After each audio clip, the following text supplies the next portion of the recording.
From sunny Southern California, we bring you Meet Bridget, a podcast for building confident communication and female badassery. We spotlight women who have bridged the gaps in their lives by building strong relationships and speaking their teenage dreams into reality. Bring it on, baby!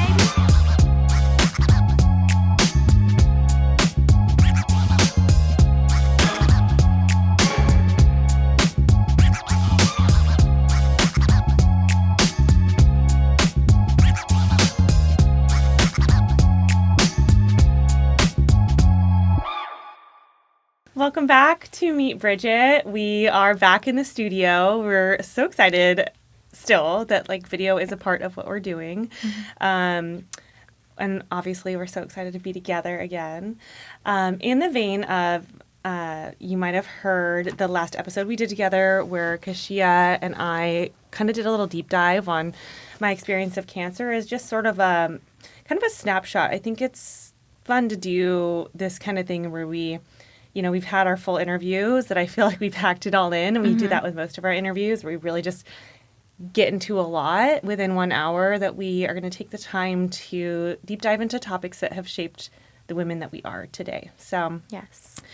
Keshiia has been through so much, so many things. Go take a look at her interview episode in our first season if you'd like to have the wide view angle of just the incredible woman she is. But in more recent years, she has experienced so many highs and lows around motherhood, wanting to become a mother, becoming a mother, but trying to become a mother again, having that shift of identity when you do become a mom. And I would be so honored to have the spotlight on you for this episode. I really would love to share your perspectives, your learnings, and just your experience of all of these things. So I'm going to let you kind of choose where feels right for you to dive in on this topic. Okay. What comes to mind first? Well, on the journey of motherhood, we're in a really cool place in our lives right now. And I say we, like you and I, our friend group. I think mid-30s, there's something really special and cool about feeling a lot more comfortable in your own skin. We talk a lot about how, uncomfortable or awkward different stages of life were. And I think that motherhood for me has been really a mirror and very, very healing in so many different ways. But it has definitely not been an easy journey. And I like being able to share, especially on our platform, what that has looked like for me, specifically because so many women go through different things like this. And we just historically have never been able to talk about it openly. There's a lot of shame and guilt or, what ifs and shoulds that I think a lot of women experience. A lot of parents experience when they're on a path to building a family. And for me, for so much of my young adulthood, I did not know that I wanted to be a mom. I didn't have that definite pull toward it. And I would joke with my own mom, sort of cruelly now, I think in retrospect, that I was just never going to be a mom. And I think part of that is because as an older sister, having much younger siblings, I always felt like my focus was always shifted toward how my younger siblings were doing or what kind of example I was setting. And so I was tired in a way of being I've already kind of been being, I've kind of done this, the person holding the flag. Yeah. But Kevin, my husband, and I were married. We have a great partnership. Not to say it's been without its own challenges, but after COVID hit, we had family members that, I've talked about this a little bit, but my sister-in-law, Stephanie, lost her baby, Juniper. She and my cousin lost their baby, Juniper, the day basically before she was meant to be born and on my cousin's birthday. And it was one of the most awful, leveling tragedies because you spend so much time and hopefulness and excitement, and there's this beauty and magic around childbirth and around somebody else's pregnancy. And it was so exciting for us, and Juniper's just been a big part of our life before and after, this her losing her. And that was the first time I think in my adult life that I looked at my husband and was like, this loss feels so large and looming. I don't know how we'll see ourselves through, losing our hopes and dreams around having this niece, living with us, not living with us, but living in the world. And then also supporting my cousin and his wife. And it was the first time that I really saw, I have this capacity for love that is, that perhaps, I could finally see myself going down that path of being a mom and, seeing one of my very dearest, best friends and family members, become a mother herself. Being with her every step of the way through that journey it really, Juniper did, give me that initial inspiration. And so we were still kind of in this place of questioning and somewhat planning, but it felt closer and more attainable to us. And then we just got pregnant. We weren't really planning it, to be honest. I was, had just stopped the birth controls methods that we had been using, throughout my adult life, but wasn't really intending on planning. It was just like, okay, well, I'll do this. I'll get my IUD taken out because eventually we'll want to. And then I got pregnant that next month. And the initial spark of learning we were pregnant was so shocking and miraculous all at the same time. That there's just no way to describe it. We're literally walking on a cloud. I was like, I can't believe this is happening. We hadn't been planning it, so it was very surprising.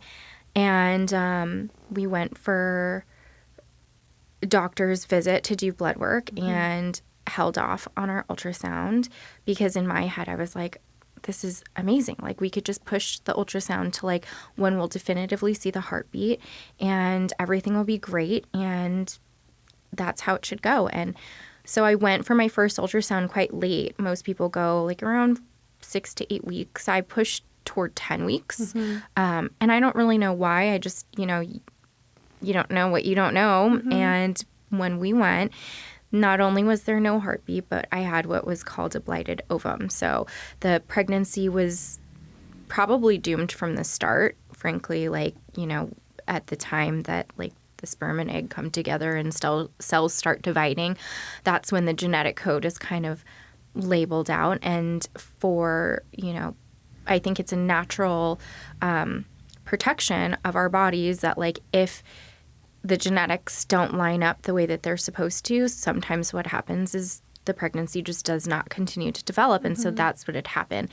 And that was shocking. I had no idea that was even a possibility. You could lose a baby before you even saw the heartbeat. And this is a part of being a pregnant person. And it was really wild too, because we had just started recording our podcast. And I remember one of our earliest episodes, I actually announced that pregnancy. Yeah. I was like, I'm going to be further along. I had no idea that things could go wrong. So that was my first step, my first foray into motherhood. When you look back at the fact that you announced it and that you had what maybe you look back on as almost like a naivete, right? Of not even knowing that a pregnancy could end so early, or you could feel so much so quickly when you become pregnant. Do you how do you feel about that now? Do you have regret about sharing it, or is it kind of the opposite or impartial? How do you feel about, would you have changed anything you did with that situation, or is it just sort of woven into how you see things now? Well, there's part of me that wants to say, gosh, I wish that I had been more superstitious and kept things close. But I had learned, through Steph and Nick's pregnancy and through Juniper, that the only thing that could keep you going after a loss like that was community, was having a team surrounding you. And so I am forever grateful for how significant those learnings were for me. So I had already known I wanted to have people on the journey with me. I'm somebody that leans heavily into my family and community. And I might be a person who reads the room, like in new situations, but with my family, I try to be very, very transparent, and in relationships. And so I don't regret that. And in subsequent losses, because we did end up having a couple more miscarriages before we did get pregnant successfully with my son, which again, it was like when we stopped trying, when we stopped like ascribing like a schedule and beliefs and pressure, and we essentially had given up and we're like, let's just take a pause for a second. That's when we got pregnant. But in each of those scenarios, I did tell the people that I was closest to, yourself included. And at a certain point, I had a very well-meaning family member who loves us fiercely say, maybe next time just don't tell anyone until you get to your 3rd month or until you really know it's safe. And I can't remember if I said it to her, and I think I did. I really gently was just like, I love you and I know you mean really well, but if I lose this pregnancy, if I lose another baby, it's not going to be easier if I hadn't told anyone. Do it privately. Like, yeah, grieving privately is actually going to be much more isolating for me, and I'm never going to be able to walk into a room with family or friends and pretend like nothing has happened to me. Right. I'm just not that type of human being, and I don't know that those people exist. I think people put pressures on themselves to not share things because they're afraid of the backlash or the reaction, or they have such deep shame. Like, I had so much shame about what my body wasn't accomplishing, and in that way, those things fester and are damaging to you, body, mind, and soul. So I highly recommend making sure you're surrounded with community for things like this, for things like that. I mean, I remember, we were on this path together, and what was interesting is, like, I thought a lot in this time about, like, okay, how can I support you the right way? Like, I don't want to say the wrong thing, but I also, like, want to be there for you. And I remember, each time you were pregnant, like, it was also okay to celebrate, like, the excitement of a new pregnancy and, like, give that moment its joy rather than being like, but we can't get excited yet. It's like, no, you can, you know, because that's part of, like, feeling. But I remember one of your losses, I think it was the second one, when you told me, you're like, I'm sorry. You said, I'm sorry for... At the time, I was like, for what? But I can imagine in your mind, especially if you're getting that kind of, like, maybe don't tell us until this. It's like, what does that communicate? That, like, people don't want to know, And it's like, or that they get uncomfortable and they don't know how to handle it. And it's like, well, that experience is uncomfortable, and it's okay to be in the discomfort in community, And I just looked at you and was like, Keshiia, I'm like, do not ever apologize. Like, if anything, I want to say thank you for trusting me with this very tender moment in your life and trusting me to just hold you in it. And I cried. I viscerally, I felt, because we're that close and I feel so honored to have this level of friendship, I'm like, I felt it with you, and I was honored to feel that. It wasn't like there was no tax on me in that moment. It was an honor to be in, in community with you in that moment. I think that is something that has been very healing and loving and precious. Sometimes terrible things happen and there's just no reason for them. Like, there's no explanation, there's no justification or logic behind it. There's no lesson to be extracted. But what I will say is it was very exposing and beautiful in this really raw way, where suddenly it became very, very clear where my safe spaces were. And, I didn't, we've talked about it before. I was like a slow burner, slow to find my people, my friend group. And so to be going through something so devastating and crazy. Like, I'm an insane person now. I'll never be a sane person again. Because all of a sudden you just, like, live, like, on the other side of the looking glass, right? Where you're like, God, everything that could go wrong really went wrong there. Yeah. But to be able to have those people that are not just your safe spaces, but they'll cry with you, and cry because they feel the loss so deeply, or that they can sit and give you a place to give your grief space and to celebrate with you too. That was actually a huge reminder, because there's so much nervousness for every pregnancy, especially after you lose your first pregnancy, which I would never wish that on anybody, but it does happen where the magic feels like it's stripped. Yeah. Like, then even in the pregnancy with my son, everything was like, oh, well, is the other shoe going to drop? And is this going to happen? And sometimes it does. And sometimes it doesn't.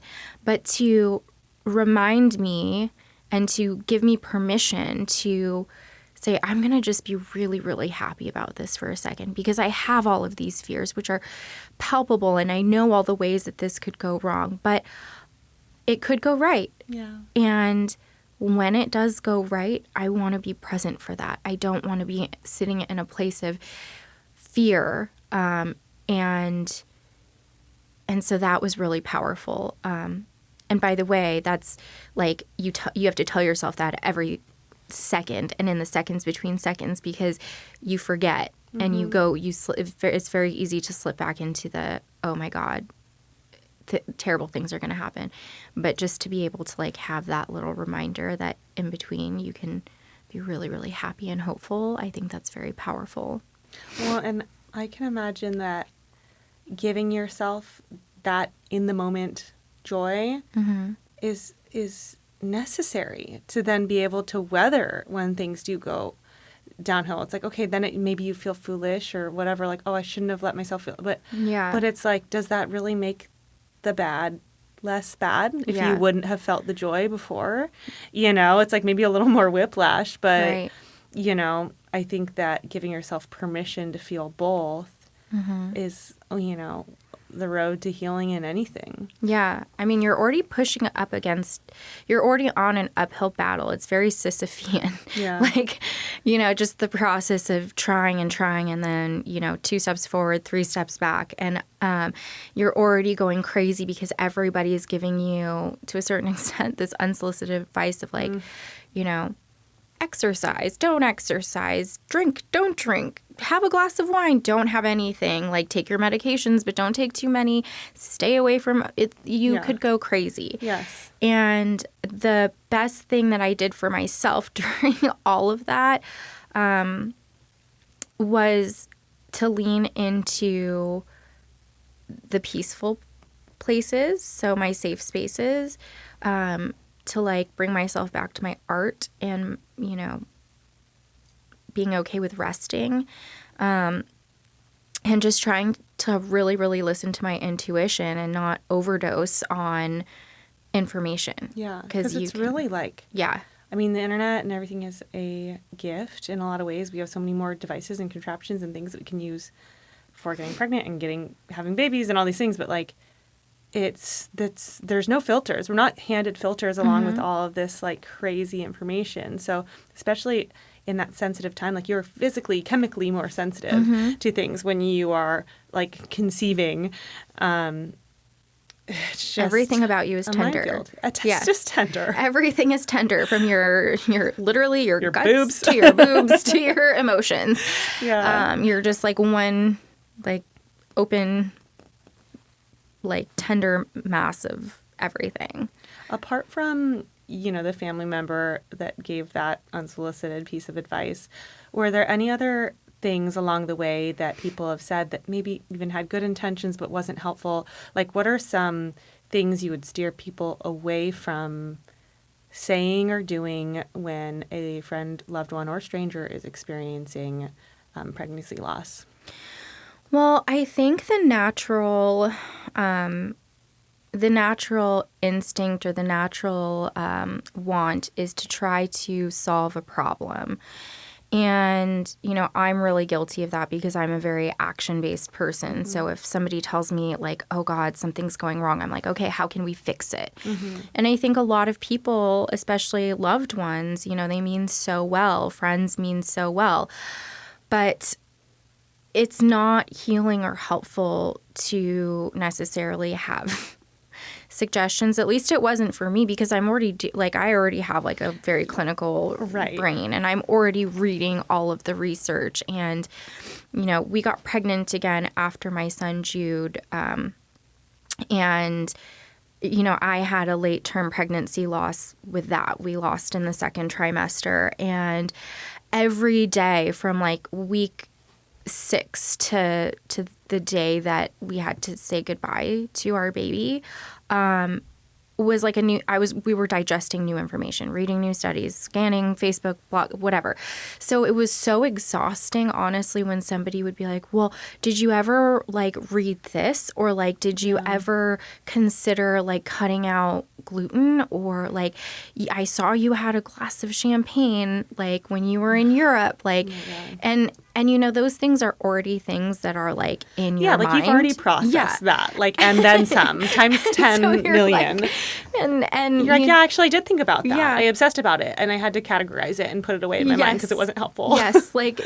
The amount of compartmentalization and file foldering I've done in my brain, it's immense. So that was really, really not. Yeah. That's something I would try to avoid at all costs. I think the best thing is to hold space, and sometimes just sitting quietly, it's called therapeutic silence. It's a real thing. I love it. It can go so much further. Yeah. Well, and even just like the acknowledgement of like, that really sucks. Yeah. Like this you're going through something really hard. Yeah. And then just pausing. Yeah. And just being like, I'm here for you while you're going through this hard thing. Yeah, the pause is really not having essential. to fix it. And it is, and I think especially in today's age, like everything moves so fast and we want to just be machines and like solve the problem, move on, be a machine. And it's like, no, like to be human is to like, there are going to be things we experience that, I think you have to lean away from the need and want for instant gratification. Yes.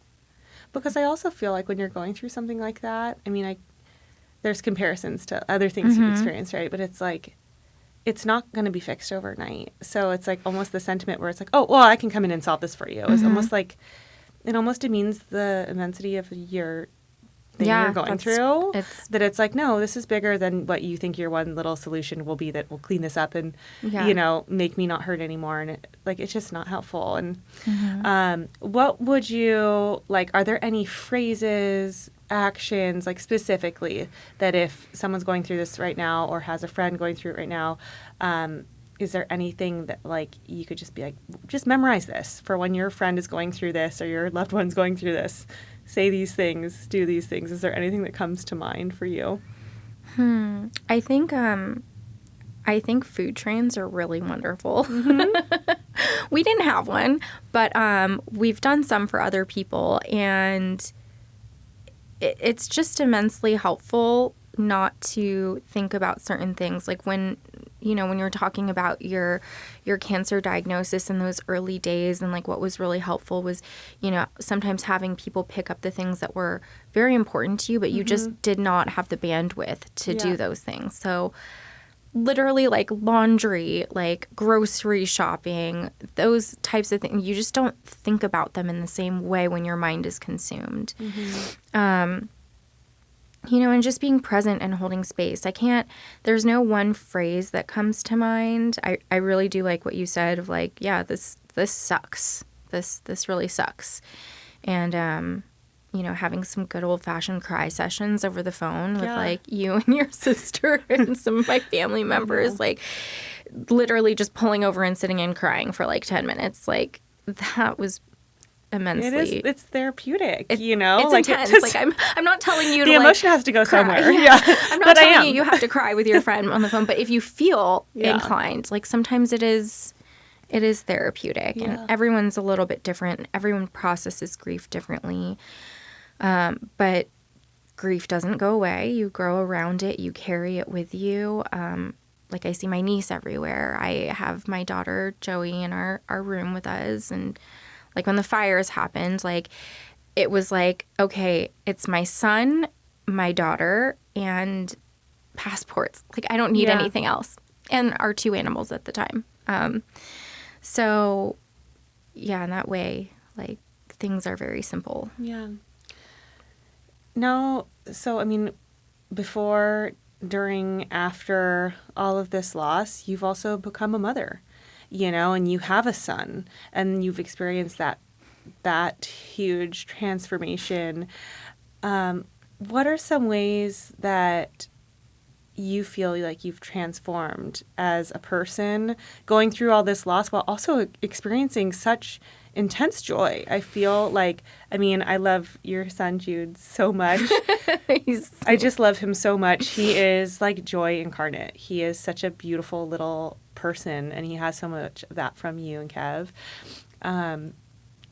How I feel like just existing, I mean, I can relate to that in a lot of ways because I have my two little ones, but existing in that crazy contrast of like, to become a mother, you sacrifice a lot, and it's replaced by this whole new role. What are some things that you feel like have gone, from before you became a mom, and how do you think you've changed? What's been added on? Gosh, buckle up. So Jude, I have to preface this by saying I really actively work on not putting responsibility on him over my hurt and pain and grief. But I would be lying if I said he didn't tether me to this planet and to this universe and this lifetime and to the goodness that exists. He is literally the culmination of every good thing I've ever done, tried to do, will do, ever. He is, like you said, just joy incarnate, and I think that's what our children are for us. Jude, being a mom, is hard, but it's not hard when you think about it relative to everything else. The Buddhist in me wants to say life is suffering, and Jude is the thing that isn't suffering. Yeah. He's the opposite of that. He has saved, he's preserved my ability to experience intense joy and love and awe for the world, because the hardest pregnancy loss that we've had was the pregnancy after Jude. I carried my daughter for, 5.5 months. And nearly every day, it was like, is she going to survive or isn't she? And ultimately, she didn't. She had incredible genetic issues and physical deformities and just the worst case scenario. And so there was a lot of genetic testing and learning and figuring out exactly where this mutation was and what did this mutation, denote, and where are the case studies of successful pregnancies. And unfortunately, we were not a success story. But Jude, when I was going through that, Jude was 8 months old, 9 months old, 10 months old. And I was able to remain as present as one could possibly be, especially for someone like myself who in tragedy can sometimes dissociate or just compartmentalize very, very well. But Jude, like I said, he tethered me to reality. I would look at him and be like, I have to be present for my son. He needs me. And frankly, I need me. I need to be here. And this is painful, what I'm going through, what we're going through. Mm-hmm. But it's necessary. It's the path I'm on.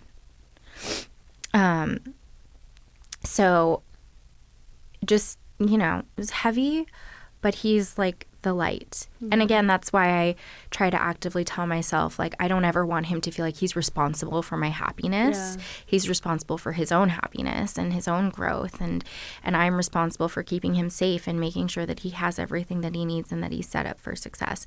But again, he's been a mirror, and he's inexplicably given me more capacity to love than I ever thought possible. It's every day I wake up and I'm like, oh, my heart's just a little bit bigger. It's like the Grinch. Well, and it's motherhood, my experience has been that it is inherently painful. Mm-hmm. Even it is obviously the physical, it takes a lot to become a mom, but to see growth in your child means that the littler version of them will never exist again. I know. For me, I just feel, my sister wrote, I think it was a little caption or something, but she explained her heart as an overripe fruit, where it's just like so sweet and just heavy with that sweetness to the extent that it's like, you know, rancid almost, you know, like it's too much. Like I can't tell you how many times like something sweet has happened with my kids. I'm like, this is too much for me. Yeah. Like I can't handle this. Like I was never built to prepare to know that I could contain this much sweetness and also pain, you know, that it's fleeting. And it's like, they're only going to be this small for so long. And I can only imagine you going through that with Jude while also processing loss, not only of your pregnancies, plural, but also of, you know, family members. You've also lost loved ones and now also a pet in this time. R.I.P. Dexter. I mean, he lived for so much longer than any domestic cat should ever have to live. But he lived a good life until his very last day. I would love to have lived Dexter's life in your home, as creepy as that is. Yeah. What would you know, being a person who feels deeply, what are your takeaways from the different areas of loss that you've experienced? If someone's in the thick, like that first jolting moment of loss, what would you say? God, just sit with it. Your body needs to process. And there was a point where I thought I was just catatonic. And there were moments where I was so stunned and shocked that, you know, things were happening or information was coming at us that was just, it was just bad news after bad news. And each time I would say to Kev, like, I don't even feel anything right now. And then I would sit with myself and I'd be like, no, I need to try to some way process this, like put my feet on the ground and like be here, because I had to be, because Jude needed me, Kevin needed me to be present, and I needed to remind myself that I wanted to be there, you know. And so I'd vacillate between being totally like stunned and shocked and just still, to having these like full out massive like cry sessions, like in the shower, or like sometimes I'd just be sitting upstairs and like a wave of you know, pain would just hit me, and just to give myself the permission to sit with that and do it. And you know, there were a couple moments where, like, my mom would be like, you can't cry like that in front of the baby. Like, the baby's going to pick up on it. And to a certain extent, that was true. But I also had to remind myself that as much as I can shield my son from certain things, like, I certainly don't want him to not understand that loss is real, death is real, pain is real, that crying is real and people react, and that that's okay, you know, in a safe space. So yeah, just being able to give yourself the permission to sit with it. I think that, I mean, I'm so grateful that I feel like this new era of parenting is so much more, it's like imparting to our kids not to like hide everything, to like shove everything down, but then to be like, yeah, I felt that way too. You know, it's okay to be sad sometimes, you know, but it won't be forever, you know, and just being like, here are some things you can do like in your body, and like just really connecting to what it is to be human, I think is an exciting way to parent. And it's also parenting ourselves, because each generation is different. Like they're, you know, our parents weren't parented that way, and we weren't, you know, it's just, it changes every generation. So I mean, I will certainly mess my child up in ways I can't even imagine now. For sure. You know? My kids will be going to therapy and being like, my mom did this to me. At some point, you know, you focus on what you can do right, and there are going to be plenty of things that your child will inevitably say, these are the things that weren't so great for me. Like, I have incredible parents. They did certain things so right because they didn't want to replicate you know, mistakes of the past or things that their parents perhaps had said or done. And, you know, when you shift your focus one way, there's all this other space. And so you have to give yourself permission and just be okay with the fact that you can't do it perfectly. And, you know, that's what therapy is for. Well, and that there's open like beauty communication in that. I feel like even being able to look at your own parents and being like, they did the most important things right. Like, you know, I'm so great. I have a great relationship with my parents, but also being like, and being able to talk openly with them. Like my parents have been, you know, when I've come to my mom being like, oh man, I really messed up this thing, or I think I did this wrong, or I made a mistake. I'm gonna, you know, and to have her response be like, oh, I had something like that, you know, with you guys. I had no idea what I was doing on this. And to be like, to expect a parent to get everything perfect is totally not real. Like, will never happen. Especially no parent anywhere, even yeah. like the people that write the parenting books, if they ever say that they always do something a certain way and their kids love, like, it's not real, you know. And it's kind of refreshing to be like, yeah, my mom didn't do it perfectly, I'm not doing it perfectly, but I'm trying hard to do it, you know, authentically. Especially for mothers too. I think dads are so much more, you know, tuned in now than they ever were. Like, it's so much more acceptable to have a dad be a stay-at-home dad or just be much more involved. And I think this generation of fathers is very hands-on and very loving, which is amazing. But I still think that women have a lot more pressure to do it perfectly. And it's, you know, it's subtle. It's like, it's not like your mom is saying, like, you have to be better than the dad. But it certainly is like, okay, you're a working mom. Like, are you working too much? Whereas somebody would never say that to my husband. Yeah. So, you know, we're up against a different set of emotional challenges and burdens, I think. And but one of the cool things is, you know, my son being a mom, he's really like a mirror to a gentler version of myself.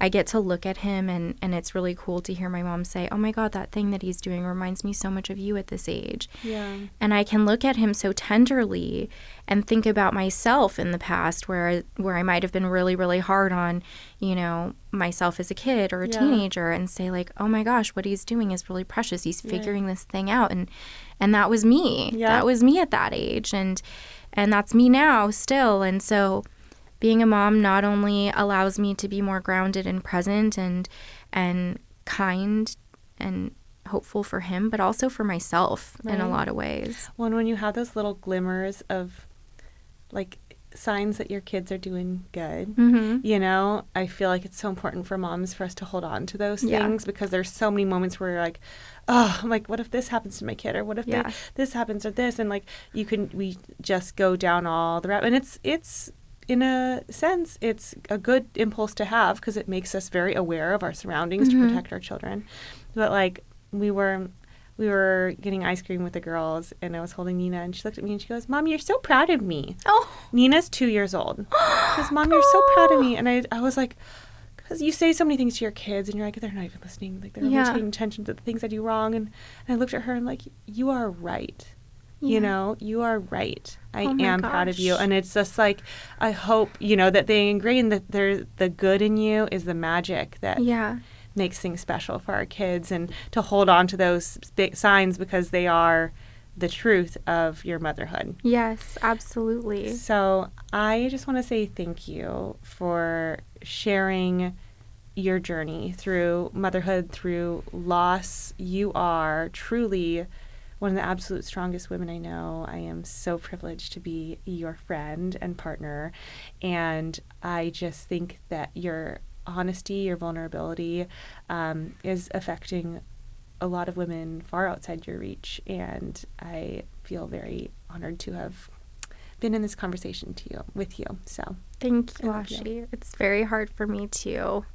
It's not first nature for me to be so accepting of like a compliment or love, but I love you, and I am so appreciative to have a space to share, you know, things that I think other people are going through, and, you know, to build community like this. And I appreciate you giving me the time and the platform and the friendship. It's reciprocal. Yeah. Well, join us if there are any other topics that someone listening or watching on YouTube, now that we're on video, Yes. wants to have us explore or have a guest on who's been through something that could benefit from having light shed on it, because I really feel like these 2 episodes that we've done, the intention was to shed light on some things that are dark, that are hard and heavy.